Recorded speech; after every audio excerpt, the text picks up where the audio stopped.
Hello everyone, thank you so much for clicking and welcome to our second episode of RAMDM podcast. In this episode, we're going to talk about what does English represent as a language. We're also going to talk about what it represents, historically speaking, culturally speaking, globally, and even symbolically. Have you ever heard about the lingua franca?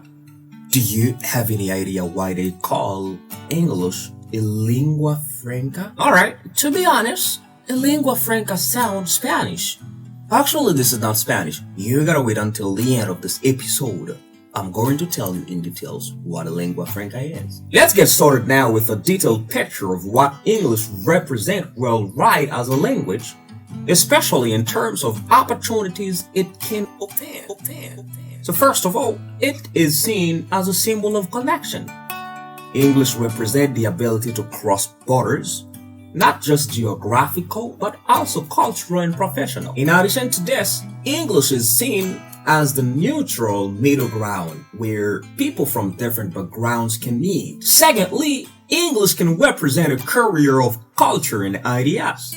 Through literature, films, music, and media, English carries stories, values, and perspectives that influence global culture. Now, you might be asking, what does English offer in terms of opportunities and what does it provide? As for education and research, the top universities like Oxford, Harvard, MIT, Cambridge, and so on, these universities basically deliver the courses in English. The majority of academic papers and cutting-edge research are published in English.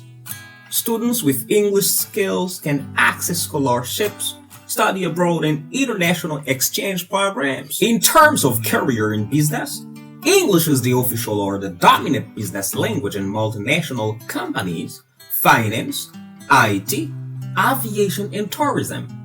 The mastery of English increasing employability and access to higher paying jobs. Entrepreneurs can expand internationally since contracts, negotiations, and networking often rely on English. As for technology and science, programming languages, technical manuals, scientific journals, and online resources are primarily in English. Knowing English means having direct access to the latest innovations and discoveries. When it comes to talk about travel and communication, English has a fundamental role to play. English makes traveling easier at the airports, at the hotels, and even tourist hubs usually have English-speaking staff. It also allows people to make friends, collaborate, or share experience across borders. The English language also has a cultural access and influence. English opens the door to movies, the door to TV shows, the door to books, music, and online communities without translation. It also gives people a chance to contribute their own voice to global platforms like YouTube, TikTok, blogs, research, and so on. Now, let's get back to why English is called a lingua franca. A lingua franca is a common language used by people of diverse backgrounds to communicate with one another, often a basic form of speech with simplified grammar, particularly one that is not the first language of any of its speakers. As a lingua franca, English is the most widely used second language.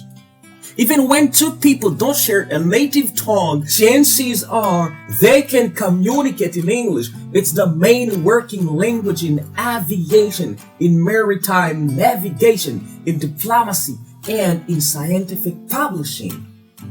English is the symbol of connection, the best way for people to master communication. It is actually the language in aviation, in maritime navigation. And never forget, it opens doors to education.